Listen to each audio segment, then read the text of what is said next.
नमस्कार, स्वागत है आपका डीबीएन टीवी की खबरों में। पाकिस्तान के सेना प्रमुख और हाल ही में फील्ड मार्शल बने सैयद आसिम मुनीर इन दिनों अमेरिका के दौरे पर हैं।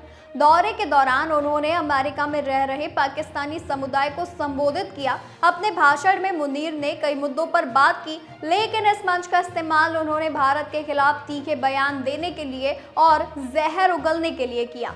उन्होंने मई में भारत और पाकिस्तान के बीच हुए 4 दिन के संघर्ष को पाकिस्तान की जीत बताने की कोशिश की, जो कि वो हमेशा से करते आए हैं। अब रिपोर्ट के अनुसार मुनीर ने कहा कि पाकिस्तान कभी 1971 की हार को नहीं भूलेगा और वो समय आने पर इसका जवाब भी देगा। उन्होंने ये भी दावा किया कि पाकिस्तान की सेना भारत की किसी भी कार्रवाई का जवाब देने में सक्षम है।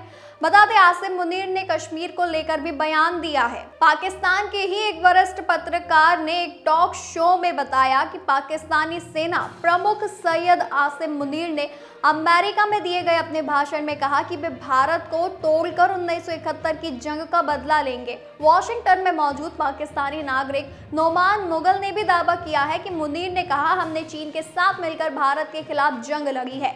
सैयद आसिम मुनीर ने कहा कि पाकिस्तान ने भारत के खिलाफ 5 स्तरों पर जंग लड़ी है, जिनमें साइबर वॉरफेयर भी शामिल है। उन्होंने दावा किया कि पाकिस्तानी हैकरों ने भारत के 70% ग्रिड स्टेशन हैक कर बंद कर दिए। साथ ही ये भी दावा किया कि पाकिस्तानी ड्रोन दिल्ली और गुजरात तक पहुंच गए थे।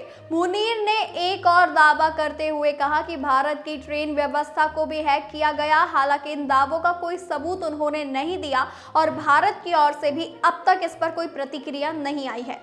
आसिम मुनीर ने अमेरिका में दिए अपने भाषण में कबूल किया कि भारत के खिलाफ लड़ाई में पाकिस्तान को चीन से हथियार और सैन्य उपकरण मिले थे। उन्होंने दावा किया कि पाकिस्तान ने इन हथियारों का ऐसा इस्तेमाल किया कि चीन भी उनकी तैयारी से प्रभावित हुआ। इस दौरान मुनीर ने आतंकवाद के मुद्दे पर अमेरिका को जिम्मेदार ठहराया।